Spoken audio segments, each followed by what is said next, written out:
talk about breasts. Let's talk about you and me Let's talk about all the good things. and all the bad things. Welcome to episode 69 of Bootu Podcast. I'm your best friend, Jaleesa, and we're here with another episode now that we're here in wedding season. Want to focus on, spicing things up as that's something that's kind of going on right now. But right now we're going to talk about spicing it up with some scents specifically. So before we get into it, let's see what Boob Tube on the Move has to say.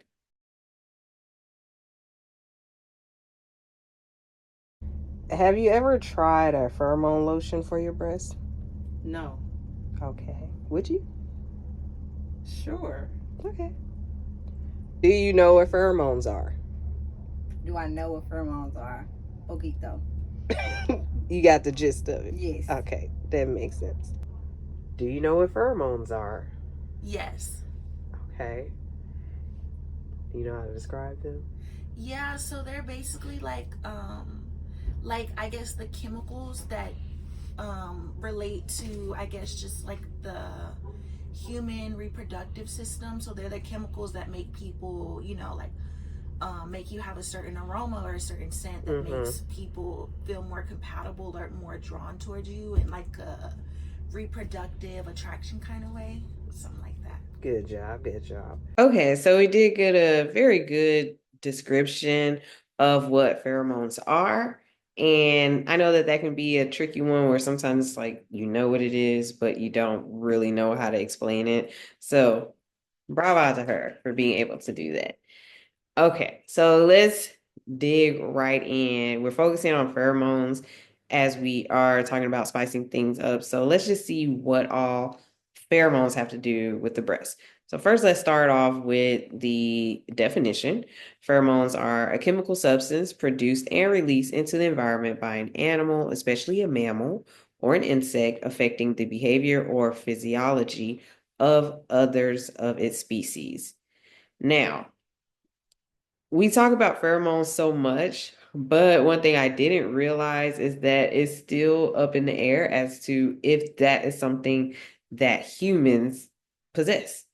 So we know that animals have it, but scientists are still trying to research if us humans actually have pheromones or if it's basically a myth.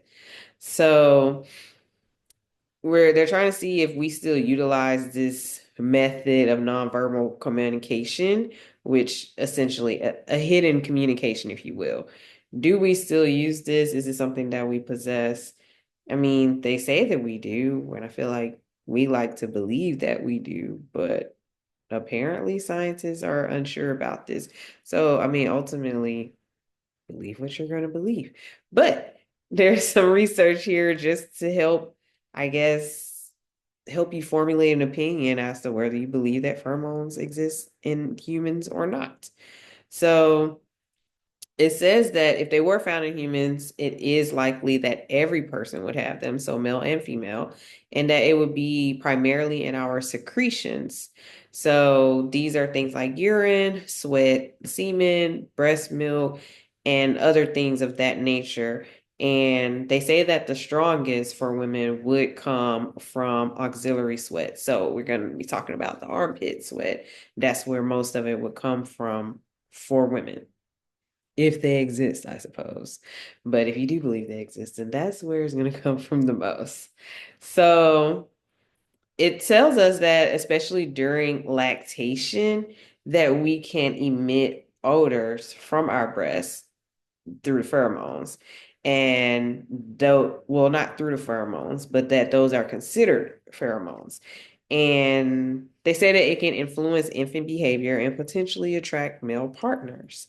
So perhaps Khalees was on to something when she said her milkshakes brings all the boys to the yard. That's starting to hit a little different now that I'm talking about pheromones in the breast. Think she was on to something. So it also says that there's evidence suggesting that breasts can release pheromones during sex flush, which may contribute to male attraction. So perhaps the pheromones in our breasts do help us to find partners or attract partners. Maybe that's why we're attracting all the wrong men or all the right men. We don't know. Is it the pheromones? Is it just poor decisions? I don't know. But let's talk about how we can naturally increase them. So they say, if we have them, this is a way that we can naturally increase them. So they say that exercising regularly, because the sweat increases the pheromone levels. So they say that we have a testosterone derived pheromone that is found in human sweat, and that working out regularly is a way that we can increase our pheromone levels. So if you live in Houston, or in the southern region of Texas, basically you just have to go outside in the summer and you can start to increase those pheromones. Maybe, I guess it makes sense when they say that, we're in heat.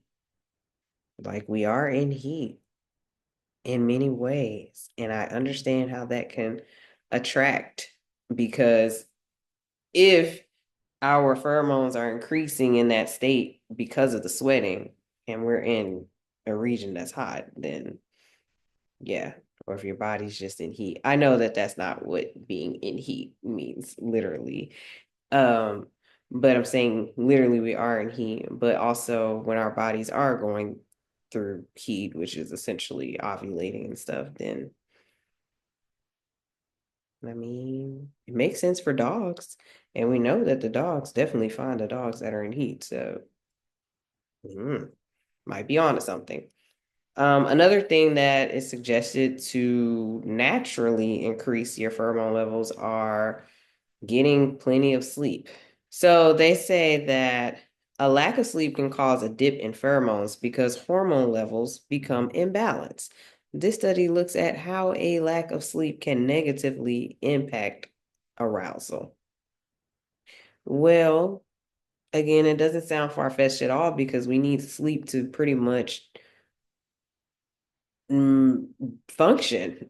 Like, for anything to function properly, sleep is necessary. So I can understand why having adequate sleep plays a role in making sure that we produce our pheromones and that they are producing at a nice and rapid rate. The other thing it says is that you can eat pheromone increasing foods. Now, that's another thing. The way that sleep plays a role in everything, so does diet. Our food is a part of just about everything that we have going on. So they say that can be celery, parsnips, truffles, and those contain some of the, what are we going to call them? Hormones?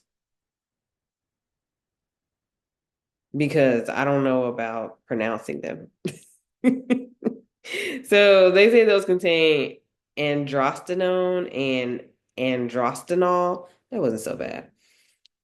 Which are naturally found in human pheromones. So little celery, parsnips, and truffles wouldn't hurt if you want to smell a little better.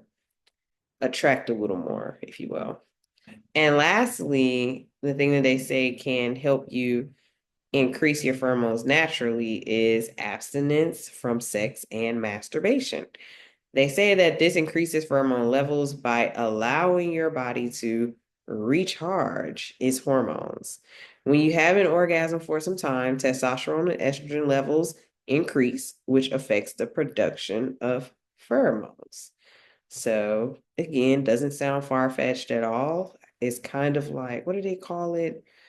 Oh, semen retention that they have, that I've heard of men practicing. I guess women can essentially practice it as well. But maybe it's something like that, and it helps to recharge your hormones. And obviously, if you do anything in excess, then it's gonna have some effects. So of course, if you're excessively having sex or masturbating, that could affect your hormones, and your hormones are going to directly be connected to the pheromones. So if one is off, the other is as well. It just makes sense to me. Again, that's if we are believing that we have pheromones, but apparently it's not a scientifically proven thing that we have pheromones. Pheromones. Um, so there are some other ways to unnaturally increase your pheromones or enhance them. And that was one of the things that sparked me having this episode, is because I learned that Bedroom Candy, which is by Candy Burris, the artist and actress and everything else that she is, that she has a product called Bust a Move, and it's a pheromone enhanced powdery breast lotion. So when I came across this, it was like, they have breast lotion, and they have breast lotion specifically with pheromones. Like, what is it about the pheromones in the breast? Why is that a thing? Never would have thought of it. So here we are. So apparently, this lotion, it moisturizes and everything and basically turns into a little, like, has a powdery finish to it. And from what I've seen from the reviews, like, it's good for boob sweat and things like that. So if you're working out and doing different things, that'll help to keep your breasts fresh and, from when you are sweating. Now, it says that the pheromone enhancement just helps, of course, with the smell. So that helps to make your breasts smell fresh, and it could bring all the boys to the yard as well. So I don't know. That's just what it says. Um, so that led me to look up some other products, and there are some other products as well that have pheromones infused in them, or things that are meant to enhance your pheromones. So, for example, there are a couple of other products I looked at. One of them is by Original Bougie. It's a pheromone oil, and it says it enhances the natural scent and leaves an irresistible, lasting impression. So they say, but I mean, I haven't tried these products specifically at all, but I did want to just talk about it. Like, let's just talk about pheromones for a second, because I didn't know that our breasts played such a role in them. And I really didn't know that they had products that were made for our breasts that had to do with pheromones. But hey, in this boob tube world, you can find that there's so much to do with breasts, and this is just yet another thing. There's also pheromone body butters, other oils, and sprays and perfumes that they say, have pheromone enhancers in it that help you smell well. Now, from my understanding of pheromones, even that's why sometimes the same perfume smells differently on you than it does on another person. And it's just basically your pheromones. And I can think of a specific fragrance that smelled completely different on me and my other friend. I smelled it on her, and she told me what it was. I was like, I have that. This doesn't smell like that at all. And she was like, everyone always tells me that it doesn't smell like this. So we just tossed it up to it being our pheromones being different. And perhaps that was the case. Perhaps it was not, since scientists say that they don't know if it's true. But those are pheromones for you. So just wanted to give some brief information about pheromones to see, well, one, to talk about what they are and see the role that they play in our breast, and see how we can enhance those naturally and what products can help us enhance those.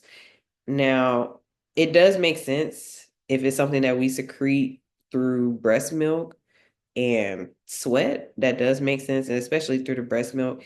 And I can see it playing a role in breastfeeding, because it did mention that it had to do with